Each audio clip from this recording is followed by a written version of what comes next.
Hello everyone. Today I will be reading The Tale of Peter Rabbit by Beatrix Potter. Once upon a time, there were 4 little rabbits, and their names were Flopsy, Mopsy, Cottontail, and Peter. They lived with their mother in a sandbank, under the root of a very big fir tree.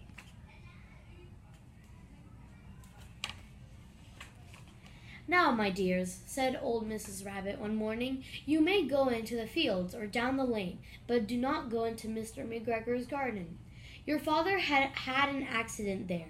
He was put in a pie by Mrs. McGregor. Now run along, and don't get into mischief. I am going out." Then old Mrs. Rabbit took a basket and her umbrella and went through the woods to the baker's. She bought a loaf of brown bread and 5 currant buns. Flopsy, Mopsy, and Cottontail, who were good little bunnies, went down to the lane to gather blackberries. But Peter, who was very naughty, ran straight away to Mr. McGregor's garden and squeezed under the gate. First he ate some lettuce, and then some French beans, and then he ate some radishes. And then, feeling rather sick, he went to look for some parsley. But around the end of a cucumber frame, whom should he meet but Mr. McGregor? Mr. McGregor was on his hands and knees planting young cabbages, but he jumped up and ran after Peter, waving a rake, and called out, "Stop, thief!" Peter was dreadfully frightened. He rushed all over the garden, for he had forgotten the way back to the gate. He lost one of his shoes among the cabbages, and then other shoe among the potatoes.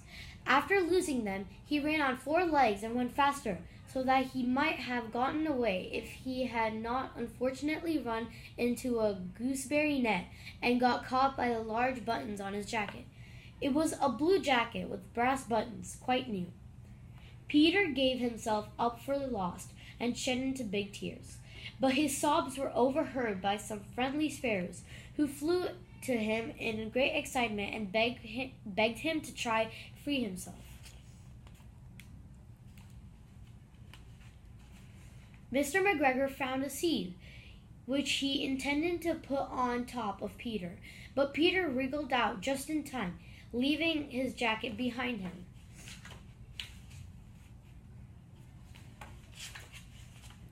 Peter rushed into the tool shed and jumped into a watering can. It would have been a beautiful thing to hide in if it had not had so much water in it. Mr. McGregor was quite sure that Peter was somewhere in the tool shed, perhaps hidden underneath a flower pot. He began to turn them over carefully, looking under each. Suddenly, Peter sneezed. "Curdy-shoo!" Mr. McGregor was after him in no time. He tried to catch Peter, who jumped out of a window, upsetting 3 plants. The window was too small for Mr. McGregor, and he was tired of running after Peter. He went back to his work. Peter sat down to rest. He was out of breath and trembling with fright, and he had no idea which way to go. Also, he was very damp from sitting in that can.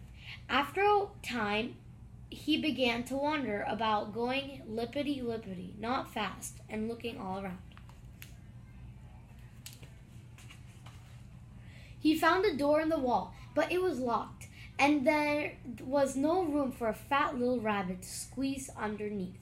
An old mouse was running in and out over the stone doorstep, carrying peas and beans to her family in the woods.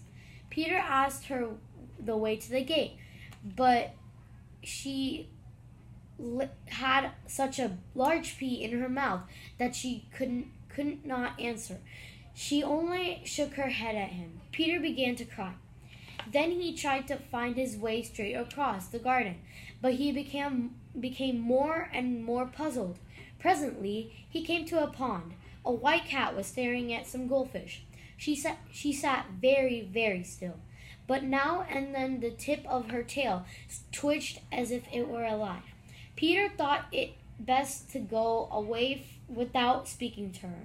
He had heard cats from his cousin, little Benjamin Bunny.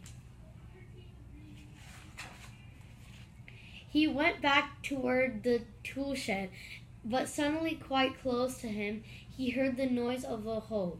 Scritch, scratch, scratch, scratch. Peter scuttered underneath to the bushes. But soon, as nothing happened, he came out and climbed upon a wheelbarrow and peeped over. The first thing he saw was Mr. McGregor hoeing onions. His back turned toward Peter, and beyond him was the gate. Peter got down very quietly off the wheelbarrow and started running as fast as he could go along a straight walk behind some blackberry bushes.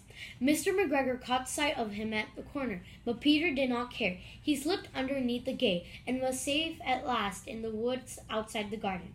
Mr. McGregor hung up the little jacket and the shoes as a scarecrow to frighten the blackbirds.